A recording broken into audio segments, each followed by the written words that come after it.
ശ്രീ ഷാബു പ്രസാദ്, വിജയ്ക്ക് വിശേഷങ്ങൾ ഒരുപാട് കൂടി പോയിട്ടുണ്ടോ ഈ ഘട്ടത്തിൽ? വിജയ് തമിഴക രാഷ്ട്രീയത്തിന്റെ ദിശ മാറ്റും, തമിഴ്നാടിന്റെ പ്രതീക്ഷ വിജയിലാണ്. ഇനി വർഷങ്ങളോളം വിജയുടെയും TVKയുടെയും ഭരണമായിരിക്കും തമിഴ്നാട്ടിൽ തുടങ്ങിയ കാര്യങ്ങളാണ് ഇപ്പോൾ വിശേഷണങ്ങളായി വരുന്നത്. താങ്കൾ ഇത് പൂർണ്ണമായിട്ടും വിശ്വസിക്കുന്നുണ്ടോ? അത് now it is the too early to comment on such things. നമുക്കതൊന്നും പറയാറായിട്ടില്ല. കാര്യം ഒന്നാമത് വിജയ് അദ്ദേഹത്തിന്റെ ഒരു പൊളിറ്റിക്കൽ ട്രാക്ക് റെക്കോർഡൊന്നും ഇതുവരെ സെറ്റ് ചെയ്തിട്ടില്ല. അത് ജസ്റ്റ് സ്റ്റാർട്ട് ചെയ്തിട്ടേ ഉള്ളൂ. അദ്ദേഹത്തിന്റെ പൊളിറ്റിക്കൽ കാലിബർ എന്തായിരിക്കും, അതിന്റെ ഫലങ്ങൾ എന്താണ്, അദ്ദേഹത്തിന്റെ അഡ്മിനിസ്ട്രേറ്റീവ് കാപ്പബിലിറ്റി എന്താണ്, ഇങ്ങനെയുള്ള കാര്യങ്ങളൊക്കെ നമുക്ക് ഇനിയും നമ്മൾ കാണാനിരിക്കുന്നതേ ഉള്ളൂ. ഇപ്പൊ ഇവരുടെ ആണെങ്കിൽ ഇപ്പൊ പന്നീർസെൽവത്തിന്റെയോ അല്ലെങ്കിൽ സ്റ്റാലിന്റെയോ ഉദയനിധി സ്റ്റാലിന്റെയോ കനിമൊഴിയുടെയോ അങ്ങനെയുള്ളവരുടെ ആണെങ്കിൽ നമുക്ക് എന്തെങ്കിലുമൊക്കെ പറയാം. കാര്യം ഇവരെങ്ങനെയായിരുന്നു നമുക്കൊന്ന് കമ്പയർ ചെയ്ത് പറയാൻ നമുക്ക് അനുഭവങ്ങളുണ്ട്. ഇങ്ങനെയുള്ള കാര്യങ്ങളൊന്നും നമുക്കിപ്പോ വിജയനെ പറ്റി അറിയില്ല. അദ്ദേഹം ഒരുപക്ഷെ പെർഫോം ചെയ്യുമായിരിക്കാം, ചിലപ്പോൾ ഒരു രാഷ്ട്രീയക്കാരൻ എന്നുള്ള നിലയിൽ അദ്ദേഹം പരാജയപ്പെടുമായിരിക്കാം. ഇതൊക്കെ നമുക്കിനി കണ്ടു തന്നെ അറിയേണ്ട ചില കാര്യങ്ങളാണ്. പക്ഷെ ആരാധനയിൽ നിന്ന് മാത്രം ഉദിച്ചു വന്ന ഒരു രാഷ്ട്രീയക്കാരൻ ഒരു മുഖ്യമന്ത്രി എന്ന രീതിയിൽ താങ്കൾ ഇതിനെ കാണുന്നുണ്ടോ? എങ്ങനെ? ആരാധനയിൽ നിന്ന് മാത്രം ഉദിച്ചു വന്ന ഒരു രാഷ്ട്രീയക്കാരൻ മുഖ്യമന്ത്രി, ആ രീതിയിൽ താങ്കൾ ഇതിനെ കാണുന്നുണ്ടോ? ഇപ്പോഴത്തെ അവസ്ഥയിൽ ഞാൻ അതിനെ അങ്ങനെ തന്നെയാണ് കാണുന്നത്. ഇപ്പോഴത്തെ അവസ്ഥയിൽ കാര്യം തമിഴ്നാടെന്ന് പറഞ്ഞു കഴിഞ്ഞാൽ അതായത് തമിഴ്നാടിന്റെ സിനിമാ രാഷ്ട്രീയം നമ്മൾ ഏറെക്കാലമായിട്ട് കണ്ടതാണ്. കാര്യം പതിറ്റാണ്ടുകളായി അവിടെ നിലനിൽക്കുന്ന ഒരു കാര്യമാണത്. എന്നാൽ ആ സിനിമയിൽ നിന്ന് വന്ന ചിലപ്പോൾ ജയലളിത ഒരു മികച്ച അവരൊരു ബേസിക് ഒരു അരകൻ നേച്ചർ ആയിരുന്നുവെങ്കിലും അവർക്ക് കൃത്യമായ പൊളിറ്റിക്കൽ ഔട്ട്ലുക്ക്, വീക്ഷണം അതെല്ലാം ഉണ്ടായിരുന്നു. നമ്മളത് കണ്ടതാണത്. കൃത്യമായിട്ട് അവർക്ക് വളരെ ആ പൊളിറ്റിക്കൽ ഷാർപ്നെസ്, ആ ഒരു പൊളിറ്റിക്കൽ വിസ്ഡം, ഇതെല്ലാം ജയലളിത നല്ല കൃത്യമായിട്ട് കാണിച്ചിട്ടുണ്ട്. കരുണാനിധിയും അങ്ങനെ തന്നെയായിരുന്നു. സ്റ്റാലിൻ അത്രത്തോളം വന്നിട്ടുണ്ടോ അത് സംശയമാണ്. പക്ഷെ കരുണാനിധി നല്ല ഷാർപ്പായിട്ടുള്ള ഒരു പൊളിറ്റീഷ്യൻ കൂടിയായിരുന്നു. സിനിമാ മേഖലയിൽ നിന്ന് വന്ന ആളായിരുന്നെങ്കിൽ പോലും. എന്നാൽ സിനിമാ മേഖലയിൽ നിന്ന് വന്നവർ പരാജയപ്പെട്ട ചരിത്രവും തമിഴ്നാടിനുണ്ട്.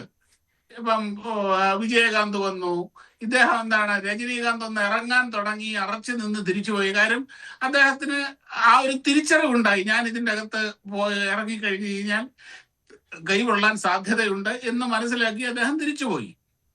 ഇപ്പോൾ വിജയ് രണ്ടും കൽപ്പിച്ച് ഇതിലേക്ക് വന്നു. ഒരുപക്ഷെ ഈ ഒരു വിജയം ഇപ്പൊ ഇന്ന് തന്നെ അതിന്റെ ഒരു വന്നു പറഞ്ഞാല് ഖജനാവ് കാലിയാണ് എന്ന ഒരു മുൻകൂർ ജാമ്യം വിജയ് ആദ്യമേ എടുത്തിട്ടുണ്ട്. കാര്യം ഇത്രയും വലിയൊരു വിജയം ഉണ്ടാകുമെന്ന് പ്രതീക്ഷിക്കുക പോലും ചെയ്യാതെ കുറെ വാഗ്ദാനങ്ങൾ അദ്ദേഹം കൊടുത്തിട്ടുണ്ട്.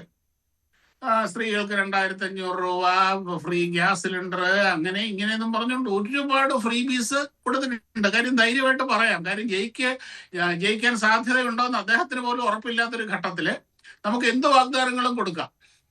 അങ്ങനെ കൊടുത്തു.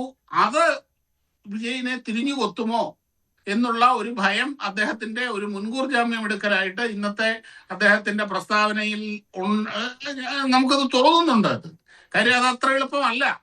കാര്യം ഒരു സംസ്ഥാന ഭരണം മുമ്പോട്ട് അത് ബഹുമുഖങ്ങളായിട്ടുള്ള ഒരു മൾട്ടി ടാസ്കിങ് ആവശ്യമായിട്ടുള്ള ഒരു കാര്യമാണ് പൊളിറ്റിക്സ്, രാഷ്ട്രീയ നേതൃത്വം എന്നൊക്കെ പറയുന്നത്. അതിൽ വിജയിന്റെ പരിചയക്കുറവ് എത്രത്തോളം നിഴലിക്കും എന്നൊക്കെ ഉള്ളത് വരും ദിവസങ്ങളിൽ നമുക്ക് കാണാൻ കഴിയും. പിന്നെ കൂടെ കൂട്ടിയിരിക്കുന്നത് ഒരൊറ്റ രാത്രി ഇരുട്ടി വെളുത്തപ്പോഴേക്ക് കഴിഞ്ഞ 10-20 വർഷമായിട്ട് കൂടെ നിന്നിരുന്ന ഘടകകക്ഷികളെ മുഴുവനും തള്ളിപ്പറഞ്ഞ്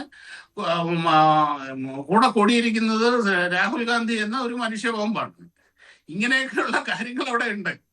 കാര്യം ഇതൊക്കെ എങ്ങനെ അദ്ദേഹം ടാക്കിൾ ചെയ്യും എന്നുള്ളത് ഒരു വല്ലാത്ത അവസ്ഥയാണ്. അങ്ങനെ താങ്കൾ കാണുന്നുണ്ട്. ഇപ്പോൾ രാഹുൽ ഗാന്ധി DMK തള്ളിപ്പറഞ്ഞുകൊണ്ടാണല്ലോ, അങ്ങനെ പരസ്യമായിട്ട് പറഞ്ഞിട്ടില്ല എങ്കിൽ പോലും DMK മുന്നണി വിട്ടു എന്ന് തന്നെ പറയേണ്ടി വരുമല്ലോ ഇവിടെ വിജയ്ക്ക് പിന്തുണ കൊടുക്കുമ്പോൾ. അപ്പോൾ അത് തമിഴ്നാടിൻ്റെ ദിശ ഇനി വിജയ് വരയ്ക്കുന്ന വഴിയിലൂടെ നീങ്ങുന്നു എന്ന ഒരു തിരിച്ചറിവിലാണോ, അതോ അതിൽ മറ്റ് തന്ത്രപരമായ എന്തെങ്കിലും സമീപനം കോൺഗ്രസ് സ്വീകരിക്കുന്നുണ്ടോ? പക്ഷേ DMKയേക്കാൾ കോൺഗ്രസിന് സ്വീകരിക്കാവുന്ന TVKയുടെ ഐഡിയോളജി തന്നെയാണല്ലോ. മഞ്ജുഷ്, ഇതിനകത്ത് ഒരു പ്രധാനപ്പെട്ട കാര്യം ഇപ്പോൾ ശവപ്രസാദ് പറഞ്ഞു നിർത്തിയ ഒരു കാര്യമുണ്ട്.